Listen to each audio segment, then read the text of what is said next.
Welcome back to the Broncast podcast, all about the Ford Bronco. I'm your host, John Melton. I'm Donnie Whiteman. We are two Bronco enthusiasts who own Broncos, we work on Broncos, and we just love talking about the Ford Bronco from Generation 1 all the way through Generation 6. Our sponsor for today, our sponsor for today's episode is Tom's Off-Road. You can see their banner in front of our table. Tom's Off-Road has every part that you need to fully restore your classic Bronco. And now they have new Bronco parts as well.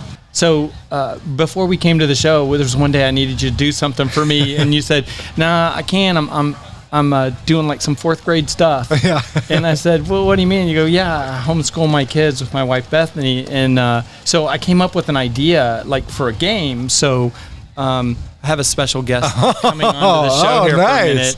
All right, here we go. So it's Are You Smarter Than a Fourth Grader? So, oh my gosh! So I do. So I'm freelance. I do freelance video production, and my wife is a hairstylist. So on the days that she works, I homeschool the kids. I'm really good at math. Like, let's just get that out of the way. I'm great at math, but the rest of it. So Clark was the only one that could participate in this. So he came up with, we got 8 or 10 questions here. Oh, man. And I was going to have him give you the hard ones and me the easy ones. And your kids are like, that's not fair. Oh, so see? we have Justice Police over Clark here. brought us a hat, and we're going to pull from the hat, and we're going to answer these questions. So, okay, perfect, perfect. You get to go first. All right. Pull one out. Question number 1.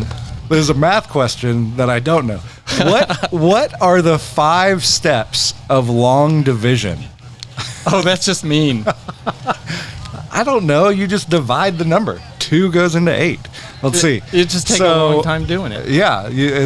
Let's see. First you do the tens. I have no idea.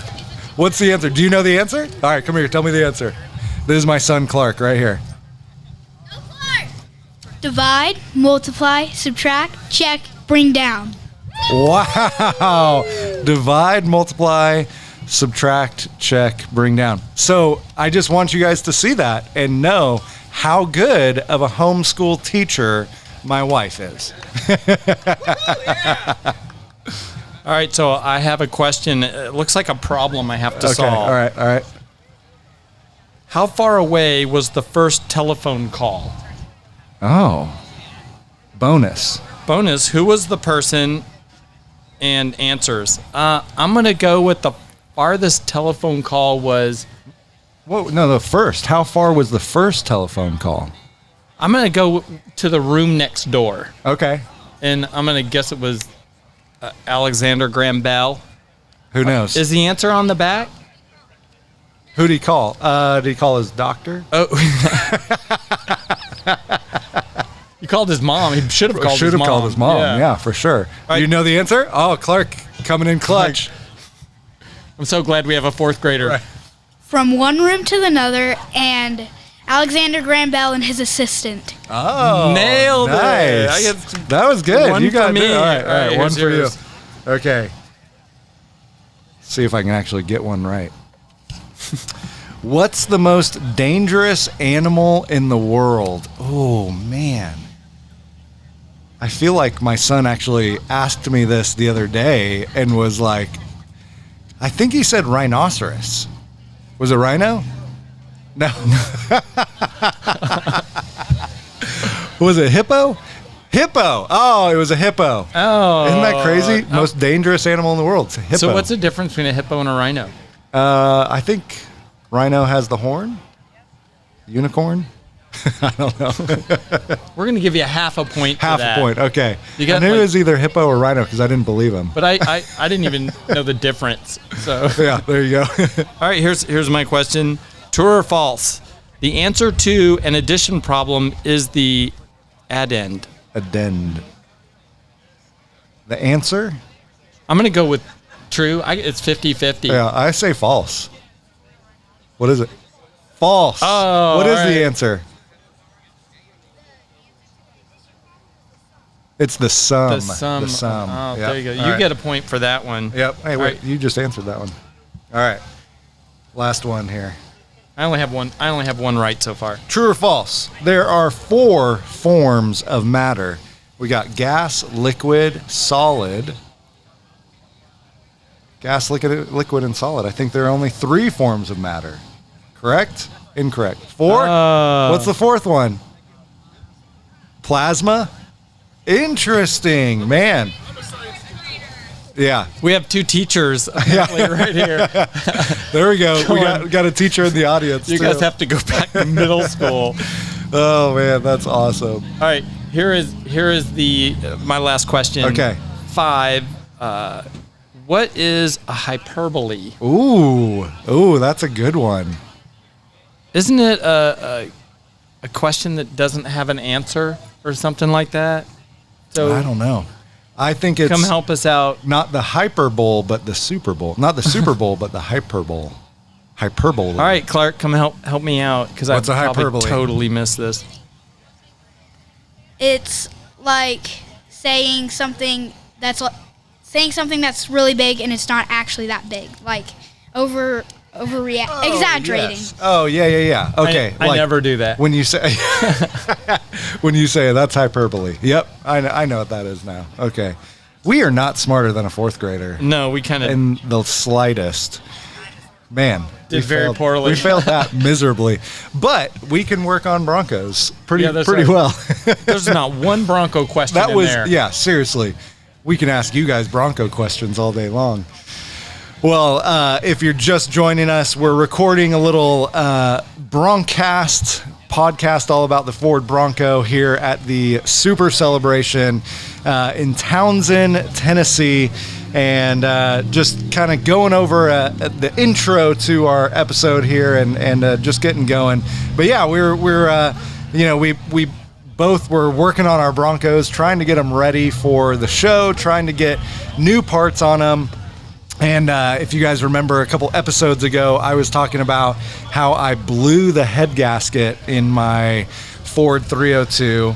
I was pulling into the neighborhood, and it just started chugging along and sputtering and backfiring. And luckily, it didn't overheat. It never overheated. So I pulled the heads off, cleaned it all up, ported the valve or lapped the valves, and got the heads all cleaned up and put back together. So that was the first thing I did. And it was the first time that I've done a big engine, not upgrade, but just fix like that. And I put it all back together, and I turned the key, and it just fired right up. And I was 12 degrees off, on my distributor, on my timing. So I just changed that a little bit, but then it just purred.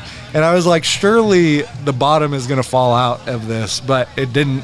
It actually worked pretty well. So that was impressive. You got way into that engine. It was cool. Way I into came that. over and like the intake's off and like parts are everywhere. And Took both the heads off. I mean, I was down to the pistons. I cleaned the pistons up, cleaned the heads up. It was a lot of fun. yeah, but you knocked it out. That's awesome. Thank you.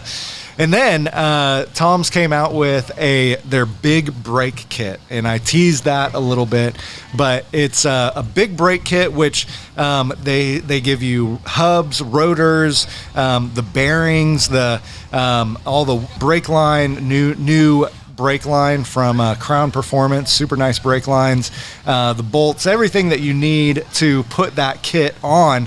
And the coolest part about their brake kit is if you guys have ever done the GM disc brake conversion on your early Bronco, you actually have to grind the knuckle down to give clearance for the caliper to actually move.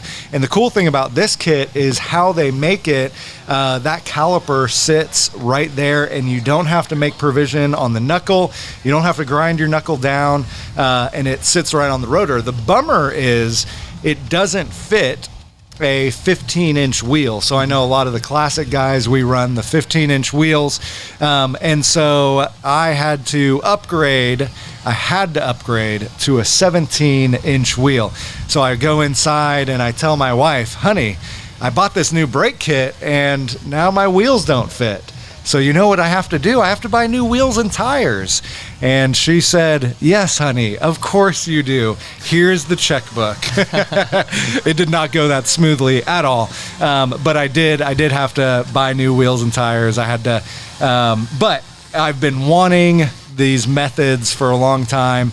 So I put the Method race wheels on there. And if you guys know, I shoot full time. I do video production full time. That's my job. And so we've actually put these Methods on a couple of vehicles that I've taken off road. And I got one down to, I got it flat. But the bead never broke. So it's this bead grip technology instead of a bead lock where you actually have to screw a lock, onto the outside of the rim and kind of squish the tire in there. This has the bead grip technology, and it holds extremely well when you're off-roading. Running them at 10 PSI or 8 PSI is totally doable with these rims. So it's a great option if you don't want to do a bead lock, if you don't like the look of a bead lock, but you just want to do a bead grip.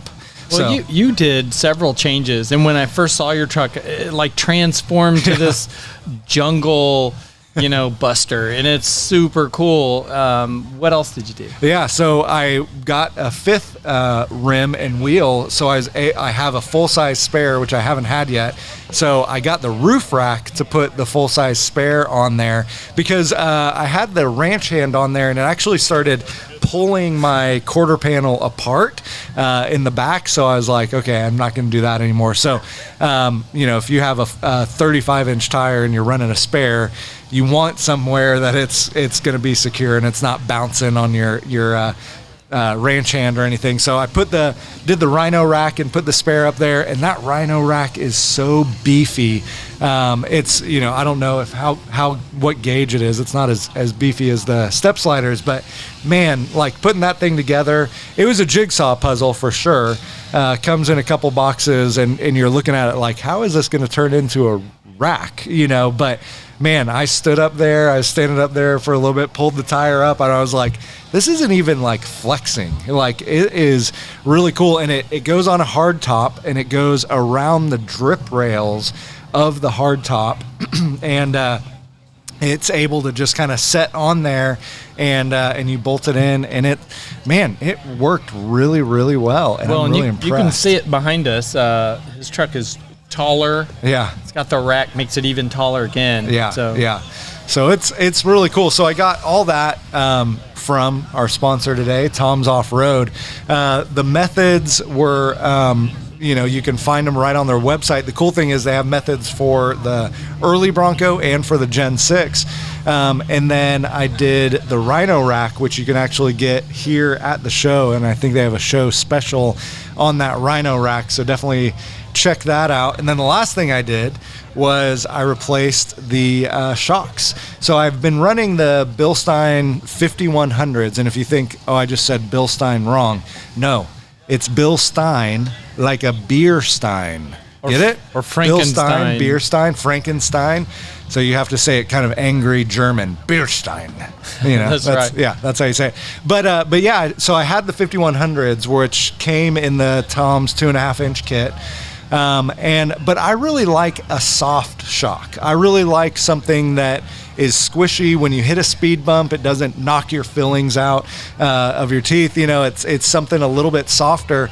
So I actually went with the Bilstein 5165s, which is not a dual reservoir, but a separate reservoir, which changes the valving, it changes the spring rate, it changes all that. So it's a really nice ride. But the cool thing is it won't, it dissipates heat so much better than even the 5100s. And so if you're doing, if you're going out to the sand dunes or something like that and going over, some whoops, then that shock isn't going to heat up as quick. You're not going to have as much fade in it. So you're not going to start hitting your bump stops, as quickly. With that shock, maybe not even at all. It's a really, really good shock. But you know how it is, Bronco guys, right? We install one thing and then we go, oh man, because of that, now I have to put this on, darn. Yeah. So because of those shocks, I'm pretty sure I'm going to be needing to put on some sway bars because now going around the corners, the Bronco is pretty tippy, which is actually kind of fun. But I had a passenger riding with me coming through the mountains up here, and you could just see it. They're kind of like, why is this so tippy? Like, what is happening? So yeah, we'll have to put some sway bars on, balance it out a little bit. It's funny. I see a speed bump now with, because I've had Bill Steins on this. I'm getting some 8150s for my Gen 6, and speed bump means speed up. Yeah. And hit them as hard as fast as you can, because it just like soaks it up. Yeah, it's awesome. I love it. Yeah, it used to be like when I first got my Bronco, I remember hitting a speed bump, and it was like, seriously, like I almost saw stars. It was that hard of a hit. And I have no idea what lift kit was on there, originally or anything like that. But it's like now it just soaks. Usually it your tailgate opens for you. It sounds like your axle's coming out, but it's just your tailgate opened for you. Yeah, exactly. All right, well, with the help of Movie Magic, here we are. We're back. We're with Art Walker, and Art is going to tell us about this beautiful Bronco behind us and just kind of go into his life with the Bronco, buying it new off the showroom floor when he was just a young fellow, younger than today. All right, I bought this thing in 1970, took it out of the dealership, and I loved to hunt back then. So I figured the way to break it in would be take it to the woods and start going in and hunt. Had a good time. You just won't find anything with any more fun than the old Ford Bronco. I mean, if you can, you've missed out on a lot of fun. I mean, Ford, this is my Bronco is a second pony car, because I had a Mustang, and I like that, but that Bronco's something else. You just can't beat it. Tell us about when you went to the dealership. Well, you wanted to buy a Bronco. Yep, I wanted to buy a Bronco, and they were hard to get, and I was going to buy something else. And I was a mechanic for a VW dealer in Florida at the time, and my general manager was talking to me, and he said, well, I heard you wanted to get a Bronco. And I says, yeah. He says, well, let me see what I can do for you. So he called the Ford dealer in Ocala, Florida, and talked to the sales manager there. And he says, well, one of my boys up here wants to buy a Bronco. Will you sell me one at 100 over cost? He says, yeah, send him down. I couldn't get my ass down there fast enough. I went down there and I ordered it just the way I wanted it built. Heavy duty, everything, right on down to the tire size. And it came 8 weeks later, and I put it right in the woods. I've never been sorry. That thing's been with me the whole time. I've had it for 53 years. It went through my family. You name it, it's been there, done that. And the enjoyment and the fun. And now, it's got to where I can't even leave the house, man. And everybody's looking at my Bronco. Now, wait a minute. You said 8 weeks? The new Bronco owners don't want to hear that. That's what it took. And you could order it the way you wanted it. Now, first come, first serve. If you don't buy it, somebody else will. Yeah.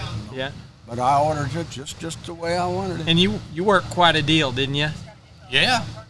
I paid $34.90 something for that Bronco. Wow. Brand new, 100 over. And it came without stump shields. So I made him give me the money back on it. He was crying about that. He said, well, you're already getting it for damn near nothing. I said, well, hey, it was on the dotted line. You didn't meet it, so give me my money. And didn't you say you got it 100 over? 100 over cost. Wow. Try that today. Cost. Yeah. That'll laugh you right out of the dealership. And it was a Bronco pickup. They quit making those in '72. And it's just been a ball game. I'm telling you, man. I made a dog box out of the back of it. I just put a piece of plywood over the back of it. We used to load dogs up, put them in the back. We get in the woods, turn them out, just lower the tailgate. Man. Like rats running out of a daggum house on fire. They were going every which way. What all does your talk through your Bronco here? What is this? So what color is it? What engine does it have? It's boxwood grain. It's got a 302 V8. It's got the standard transmission that came with it. It's got the you just kept the Ford just did it right. I mean, they come out with the front end. They come out with the first type ball joint suspension on the front end instead of the old bell type, like a Jeep had back then. It'll outturn anything. And then they had the transmission. That transmission, that old 3-speed, that thing was in everything but a covered wagon. Ford had that. And then the rear end, I said, there ain't no way in hell you're going to beat a 9-inch Ford rear end. It ain't going to happen. Well, I did notice one feature on your truck on the column. You strapped something to that. The tachometer? Yeah, the tachometer. I had that truck before I got married. And after I got married, my wife wanted to know what I wanted for my birthday. Well, I said, I'd like to have a tachometer. So she says, well, who makes them? Well, back when I bought the Bronco, Sun used to make electrical products. Sun was the name back then. So I said, how about a Sun tack? So she goes and buys me a 10 grand Sun tack. That damn truck ain't never come close to 10,000. What? But I will say it will come close to 6, and it'll stay there. Because I let it sit there until it was either going to get 6,000 or that son bitch was going to blow up. So we stopped as we're driving around here. We got stopped by one of our Tennessee members, and he goes, "Oh, he stopped us." He goes, "That's that hot rod guy I was behind." He goes, "He barks second gear every time." Yeah, the reason for that is when the truck came, the rear end had 2 pinions on the positive traction. It came with a positive traction, what Ford calls a track lock rear end. But it only had 2 spider gears in the rear end. Those would not hold up. I kept blowing them up. And then on the 3rd time, I had it out there and I was coming down the highway and this rattlesnake was crossing the road. Well, I took my truck and I tried to kill the rattlesnake with it. And when I sidestepped the clutch, the damn rear end just blew up. Oh. And I turned around and I said to my wife, I says, you know what that is? She says, yeah, it's $500. That's what that is. But anyway, that was it. I put a Detroit locker in it, and believe you me, man, it'll rip and snip. You ain't gonna tear that thing up.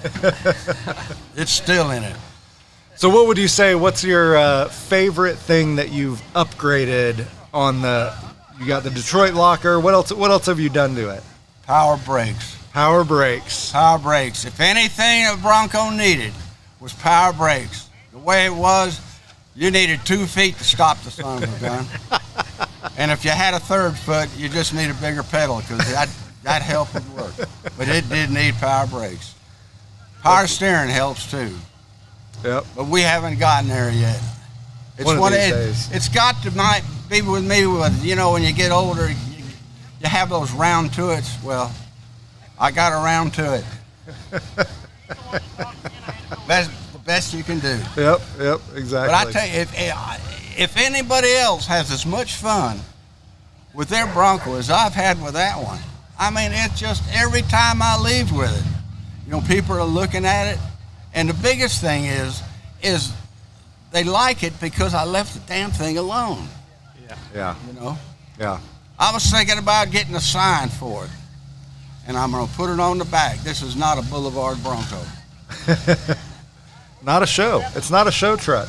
I mean, I use it every day, and it's been in the water. I've had it.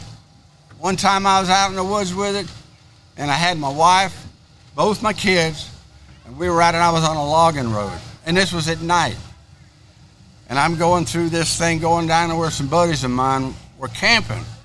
All of a sudden, man, the headlights went out and the motor quit. I thought, oh my God, man, what am I going to do now? And believe it or not, I reached down and hit that damn key and the thing started up and drove out of there. And the reason the headlights went out is they were underwater. Wow. I didn't go back out the same way I went in. That's amazing. That's amazing. One other time we were out there and I was in a lake with it. And I had one of my wife's cousins in the car. And she says, oh, the cab. She's looking out the window, says, the water's up above the cab. I said, look on the floor, your shoes are floating. But I just don't know where to stop with it. Yeah. You know, that truck, I've worked on it, got mad at it. My wife used to come out of the house and want to know, who in the hell are you talking to? I says, nobody. I tell everybody, says, that Ford taught me, that Ford truck taught me how to cuss. And one day, we were out horsing around, and we were out on a slick old clay road, and Art, you know, I guess I was just showing my ass. But anyway, I spun off the road, and it went down in a ditch and turned over on her side. We got out, looked at the situation. I says, we got to put it back on its wheels, man. If the oil's going to run out of the motor. We flipped it back up, threw all the junk in the back, and I had to take an axe and the fender on the top on the right side, it was bent in and I couldn't open the hood. So I took an axe and beat the daggum fender back, opened the hood, checked the oil. It was good, so I slammed the hood. I says, let's get in it. We're going to the next clay pit. All right, so you got to tell us, what is your, like, do you have a favorite memory with this thing, or like, is it just everything? Well, things that stick in your mind. When that thing was new, I drove it to Maggie Valley a couple of times from Florida. But 3 years ago, I was coming up here, and I was coming to my campsite, and 2 miles from here, somebody came across the center line and hit my RV and totaled it. Believe it or not, the Bronco was behind it, and all that happened is it had a headlight busted. Wow. I mean, somebody liked that thing better than... And then I had to drive it back to Florida. I looked like a Beverly Hillbilly. I had all this damn crap inside, outside. I had my daughter driving. I just told her, just get this damn thing up to 70 miles an hour. When we run out of gas, we'll put more in it. And we hit it south. And believe me, man, that thing is hot when it's hot. Uh-huh. There's nothing in it. There's no floor mat in it or anything like that. It came with a simulated floor mat. And it was nice, you know. But every time it rained, it got wet underneath the mat. I mean, it leaked. The bed was leaking. I took it out 2 times. And then after the 3rd time, I says, this thing's going to the dump. So I just took the mat out and threw it away. Yeah. So it has got no insulation in the floor. Now, okay, you're talking about your daughter. Your daughter's here. She's supporting you through this. Now, does your daughter have a Bronco? No, not yet. Not yet. When will she get a Bronco? Well, I'm 81. I don't know when. I had a buddy of mine. He was at a yard sale the other day, and he called me, you know, and being a mechanic my whole life, he says, I'm at this yard sale. I said, can you think anything you want? I says, well, is there anybody selling caskets? I may need one of them before long. Well, other than that. Based on how he drives, nobody's getting that Bronco anytime soon. Yeah, no. We're chirping gears just going around coming up here. That's awesome. The reason it makes noise when it's chirping gears is that rear end's locking up. Oh.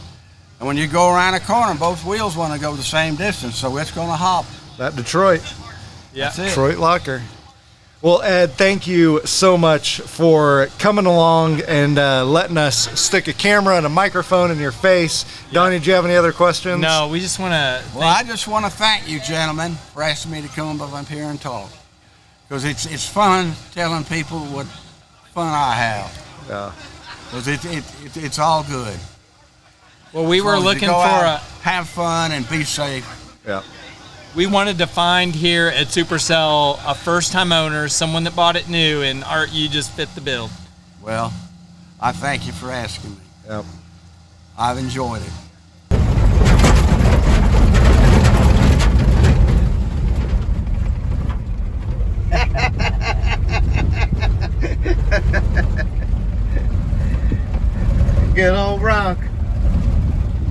Well, here we are. We're back in Supercell land.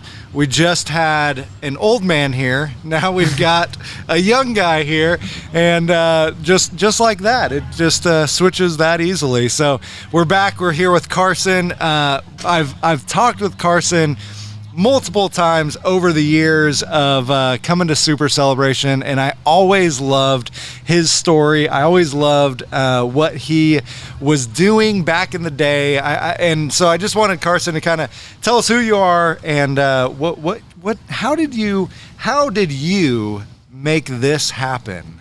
Yeah, so it's great to be here.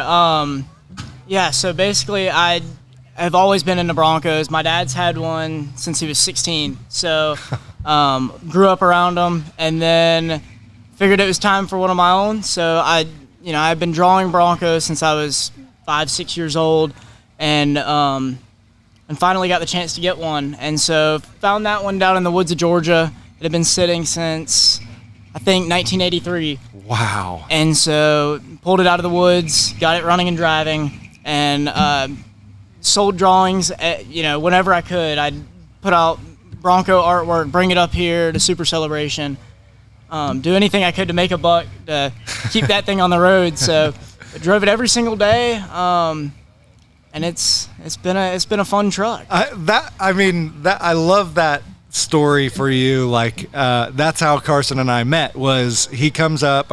You were with one of your parents, and they were like, Carson has a Bronco and he's saving for parts, and he's doing these drawings and selling them so that he can save up money for parts. And I was like, that's entrepreneur brilliance right there. Like, use what you've got.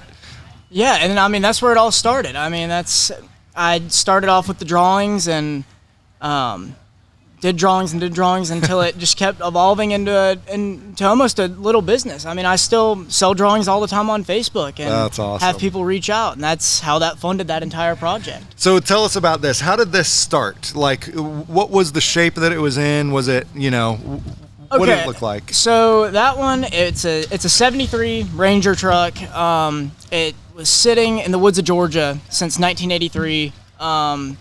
Guy said that he went out and started it every day till the 90s until it didn't start. And so it just sat there. And so found it out there, and he had 4 other Broncos out there, and that was the cleanest one of them. And still, had rust in the floors, and every panel was dented, and that's where I started. That's all I could do at the time. So got that one, brought it home, got it running, driving. It had, an inch thick of mold all over it. Oh, and, man. It wasn't reliable, but had to drive it every day. That was all I had. So, I drove that every single day, and it wasn't the greatest, but it got me by, and it brought me to this community. Yeah, for sure. And you've got a group of friends, we call them young Bronco enthusiasts, and you guys all came up to Ford Fest with us and brought your Broncos, and that was really cool. We did. It was we have a group, and it's 4 of us and 4 or 5 of us, and we travel all up and down the East Coast to go to Super Celebration every year, and go to Super Celebration, Ford Fest, and we'll even go on vacations together. It's a great group of friends, and so and we plan on going out west either this year or next year. Nice. With all of our Broncos. Nice. Oh, that's incredible. That's cool. So one thing that we like to ask everyone, a couple questions, but one of them is something on your truck. Would you recommend a DIY, you do it yourself, or a PAY, you pay someone to do it? So I noticed in your truck, since I've seen it last, it has this gorgeous new interior. Beautiful. So what do you think about that? Is that a DIY or a PAY? I would 100% go to Tom's and get that interior. And upholstery work is not my thing. I would just go to Tom's, get the interior. It's worth every penny. It totally changes the look of the Bronco. Like it makes it feel like it's finished. It does. I put those seats in it around early January, and it completely transformed the look of the truck inside and out, and it's more comfortable. Like, I drove it 6 hours here. Yeah. And I got out of it and didn't feel like my back was hurting or anything. Like stock Bronco seats. Like an old man, no. Yeah, I mean, it's an amazing thing. That's one thing that I would definitely recommend. We usually rate the job on a scale of 1 to 5 wrenches, 5 being the most difficult. So what would you rate it replacing your interior? Maybe 2. I mean, it's really not bad. Just yank the seats out. I think it's 4 bolts or something like that. I mean, for each front seat, and they drop right in. I mean, you drill a couple of holes, and it's a day job. Yeah. It seems like we get to see you like in your Bronco twice a year, right? And every time you've done something else too. How long ago did you paint it? Painted it about just over 2 years ago. Nice. Okay. So painted it 2 years ago. Had an accident in it, and decided to paint it. So that's where that whole thing snowballed. It turned into all sorts of stuff getting redone. But I like the Bronco 1 on the side. Tell me about that. well, so the truck was a show truck back in the late 70s, early 80s, and so that was its name. It was the Bronco 1, and so it had all the had the lettering and the pinstriping and a cool roof rack on the hardtop and everything.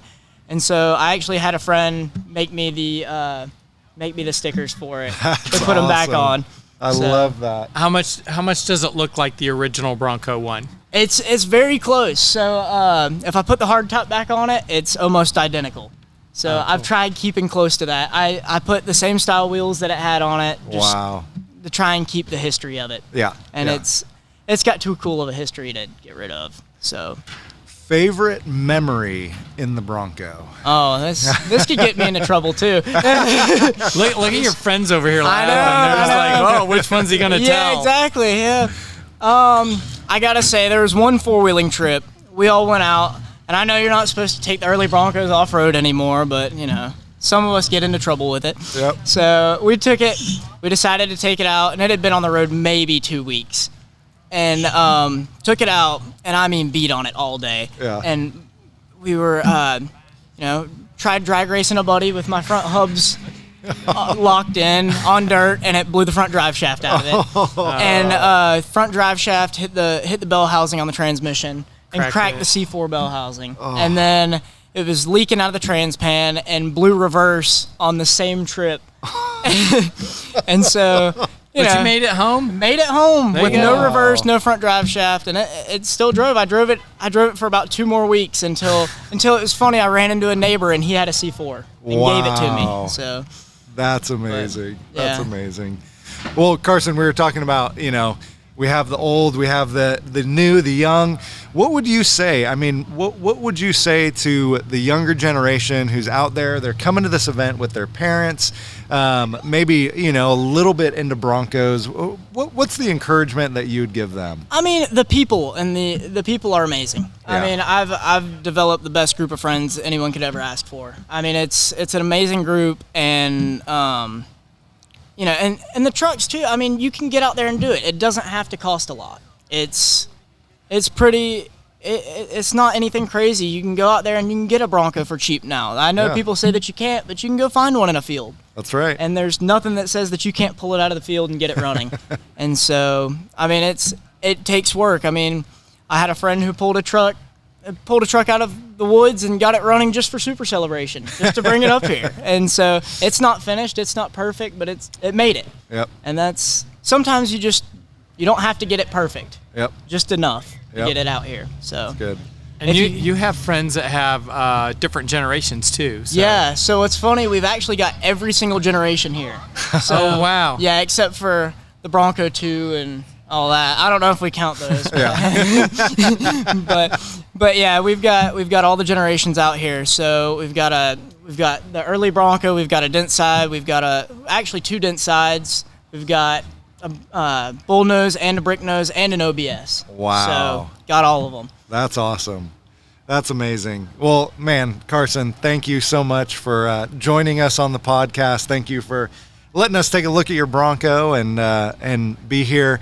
Guys, definitely check out Carson. How can people find you? It's Carson Colley 13 on everything. All right. On yep. Instagram, all that good stuff. Facebook, Carson yep, all Colley of it. 13. There you go. So. There you go. Well, any other questions, Donnie? No, just one. Do you have anything left you want to do to your truck? They're never finished. That one, I want to Something you're thinking about, maybe you're looking at here? Yeah, I've been looking to lift it another inch or two. I want to do long arms on the front, and then I think it needs more horsepower. I think, gonna shoot for the 400 mark. Yeah. Yes. Yeah. I heard you coming when you pulled in. Yeah, it's I had loud. to look in my mirror, and I'm like, in my Gen 6, I'm like, what's that behind me? It was you. Earlier, they had a little drag coming out of the show field. It was, who are you dragging? I think that was me and Parker. Yeah, you and Parker. Yeah. I had to show him that the small block could hang with the 460. That's right. He has a 460 in 460. there? Wow. Yeah. Okay. Yeah. So. Yeah. You totally won. Yeah, I think I got him. Yeah. But. Totally. Well, again, thank you for being here. Thank you for coming on, and thank you guys for watching. Thank you for listening. We're going to be putting out some more episodes from Super Celebration, not necessarily about Super Celebration, but just we get to talk to cool people that we don't normally get to talk to here on the podcast. This is day 3. I've lost track. Yeah. The sun has baked me, and I'm just Yeah. I don't know where I am anymore. But yeah, it's an amazing event. How many years have you come? I mean, I've been here 4 or 5 years now. Yeah. It's the one event I look forward to every year. Every year. So, Every yeah, year. It's the one that I have to make. That's right. So. That's right. Yeah. Well, thank you for being here, Carson. Thank you guys for watching, and we'll see you next time.